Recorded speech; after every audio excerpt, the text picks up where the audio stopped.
Good afternoon. Thank you for inviting Barbara and me to speak with you today on Yom Kippur. In Leviticus chapter 19, verse 2, we receive God's primary commandment: "You shall be holy, for I, your God, am holy." Through studying Torah, we learn that holiness includes facing difficult challenges during our lives. We also learn that in spite of these challenges, we can strive through following this commandment to live meaningful lives, helping others, helping our community. I will share with you my personal experiences as Barbara's husband, father of our children, and caregiver. Unfortunately, 17 years ago, Barbara had a serious, near-fatal stroke. What do you do when you receive a call from a hospital in the middle of the night asking for your consent to do emergency high-risk brain surgery on your wife? At that time, Barbara was an inpatient recovering from surgery. Alone at 5 a.m. in the hospital, I was afraid and confused. Would she survive? Fortunately, Barbara survived but suffered a serious stroke. Could she have another stroke? Would she ever talk or walk again? How do I take care of our 3 children and continue my professional career? I was a lawyer actively involved with international banking and finance and traveling. Thanks to her fierce determination, after several months as an inpatient at the Burke Rehabilitation Hospital, Barbara started to recover. However, Barbara has a speech disorder called aphasia, which impairs her ability to speak. To our pleasant surprise, while Barbara could not talk, she could sing Hebrew prayers and enjoy music. What has helped Barbara and our family during her recovery? We reached out to our group of friends, as well as our synagogue community, to support and encourage us. Upon Barbara's return to our home, we embraced her with a lot of laughter and music to help promote her healing. We resumed attending religious services. We supported Barbara's efforts to do volunteer work. We are both committed to a fundamental Jewish value, tikkun olam, repairing the communities in which we live. We started our national advocacy and philanthropic activities promoting rehabilitation medicine and the patient-caregiver experience. In 2007, 2 years after Barbara's stroke, we started to attend Shabbat services at Central Synagogue. Our daughter, Cantor Liz Kessler Sachs, had joined the wonderful clergy team at Central. Liz sends her warmest regards to you, her beloved Central congregation. Why are Barbara and I here today with you? On this deeply holy day, we offer our personal message of hope as well as our call to action. Torah teaches us to embrace and include the needy and the vulnerable.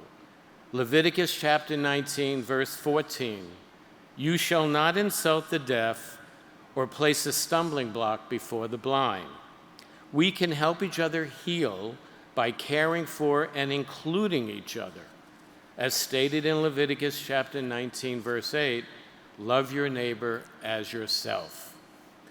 Barbara, I admire your daily courage to live a happy, fulfilled life dedicated to our family, friends, and community.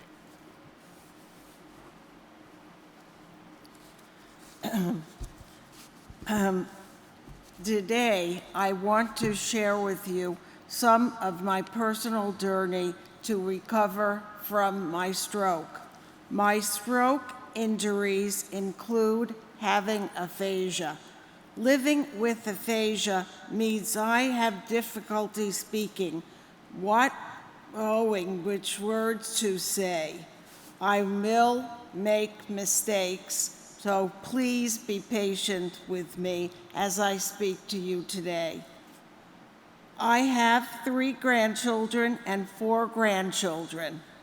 I am trained as a professional librarian, working at public and private libraries, including the Columbia University Law Library.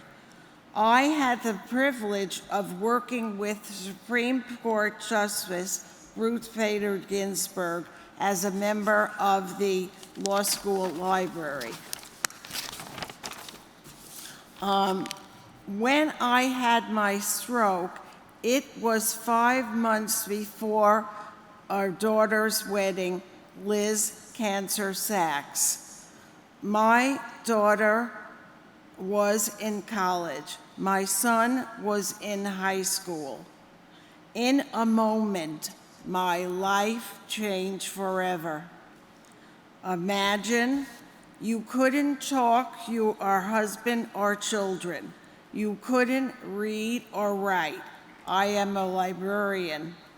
We couldn't walk. You needed help to get dressed. You couldn't use the telephone or computer. I had to stop working. I lost my job. Losing my job was very upsetting to me. Loss of speech was my greatest challenge. As a person at Burke Rehabilitation Hospital in White Plains, I was worried. Would I ever walk or speak again? Could I care for my children? At Burke, I received intensive therapy. I had to relearn everything to be able to live independently. I worked very hard trying to get better and stronger. I hope to be able to dance at my daughter's wedding. It was the wonderful therapist at Burke who helped me get started to recover and give me hope. Additionally, I was lucky enough to have a lot of personal support. Steve, my family, and my friends. Rabbi Gordon Tucker and Neil Zimmerman and Rabbi Cantor Jack Bendelson visited me. I needed their spiritual support. After I came home, I had full-time caregivers, especially Carmel Hall, helping me in every step of my recovery. I also continue to have a lot of therapy. I walked every day to improve my walking. I had speech therapy every day to learn how to speak. I read the newspapers every day to relearn how to read. I joined several stroke communication groups and book clubs. I resumed doing volunteer work. I joined the board of National Association to help people with strokes and aphasia. I volunteered at the White Plains Hospital. I took a book around, it was books and magazines, speaking to many patients. I spoke to many first responders, of police and fire departments, and social workers. My stroke changed my life forever. I am here today speaking to you all. I am grateful for the support of Rabbi Buchwald and Rabbi Sauls. Being at Central is meaningful for me. What I have found helpful in my recovery is trying to live actively, being with family and friends and community, joining communication groups. I want to encourage other stroke survivors and caregivers. My message to them is you can get stronger. You can live a good life. By the way, I did get to dance at my daughter's wedding, both of them. On Yom Kippur, may be join together, helping and supporting each other. This way, and honor the commandments to be God as holy as God. Thank you. Thank you.